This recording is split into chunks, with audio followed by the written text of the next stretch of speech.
opposite. It's not just wrong, it's the exact opposite of what they should be doing.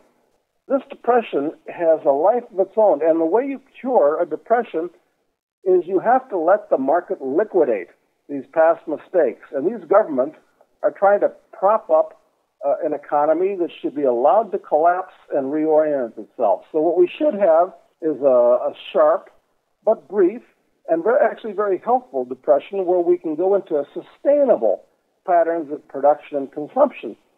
But we've been living above our means for the last 20 years, and they're going to try to do it for another 10. So it's just going to be dismal. I don't see any way out, quite frankly. When we look at the options-only reset disaster looming ahead of us in 2009, 2010, we've been discussing this here on Goldseek Radio for going on 2 years now. But 60 Minutes, you may have seen, just picked up the ball and ran a huge special, if you will, on the options-only disaster. It looks like the mainline media is just now beginning to wake up to the fact that we're only in maybe the fourth or fifth inning in this domestic housing smash.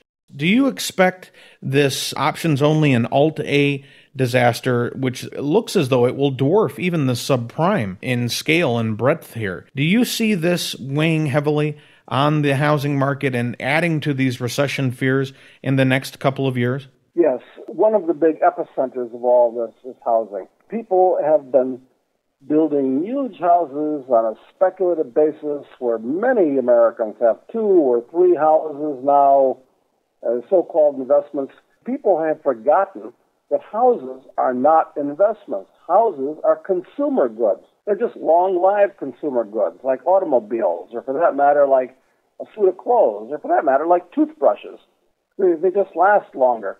And they forget the huge maintenance costs that you have with a house. Most of the houses in the United States are now going to be suffering from chronic deferred maintenance and getting shoddy. And then the real estate taxes on houses are huge. And I mean, the houses all over the U.S., you've got to pay $5 or $10 or $20 or $30,000 per year in real estate taxes before you even pay your utility bill.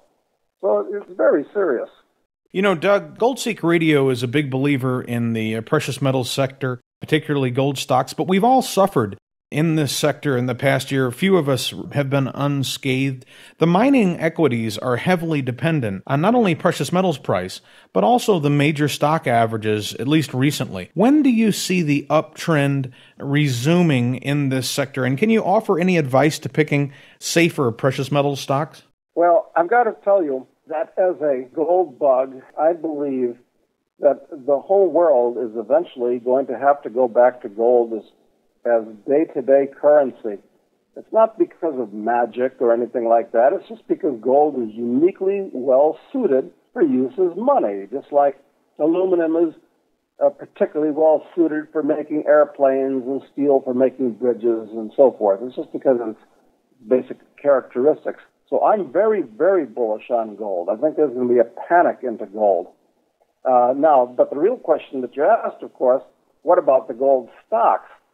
And I've got to be honest, I guessed wrong on this too. I felt that strength in gold would keep these gold stocks up, but there were a number of reasons why I was wrong on that. That's the bad news. The good news is that they are so cheap right now that I think that a new bull market in these things is being born as we speak. Many of these gold stocks are selling for significantly less cash than they have in the bank.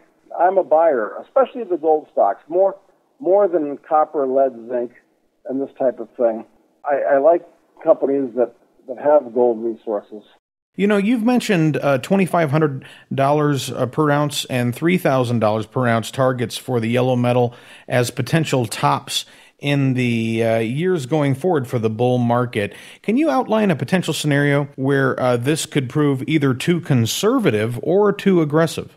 I think I'm being very conservative in picking those numbers. And those are numbers that I'm just picking as arbitrary targets because eventually, if the dollar is going to be accepted by foreigners as this crisis goes on, they're going to have to make it redeemable with a fixed and specific amount of gold. And if you take a look at all the dollars in existence versus the amount of gold that's in the U.S. Treasury, about 265 million ounces is owned by the U.S. government, according to their figures.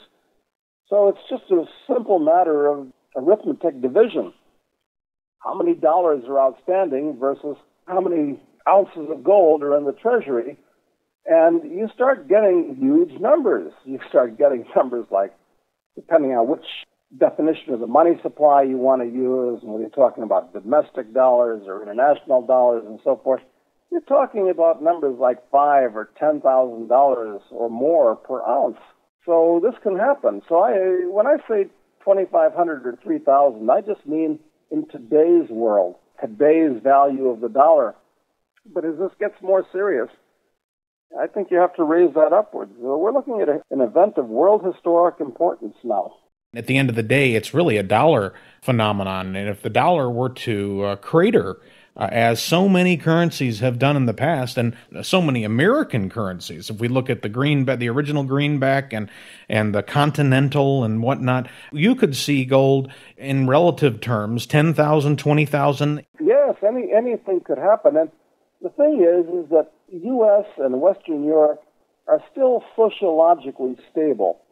But as many, many more people lose their jobs, which is going to happen because the world is not going to be able to continue living above its means, and a lot of people are just in unsustainable industries and businesses, the natives could get very restless, and you could have explosions of civic unrest all over the Western world, and in China. China's going to blow up, too. They've got exactly the same problems that we do.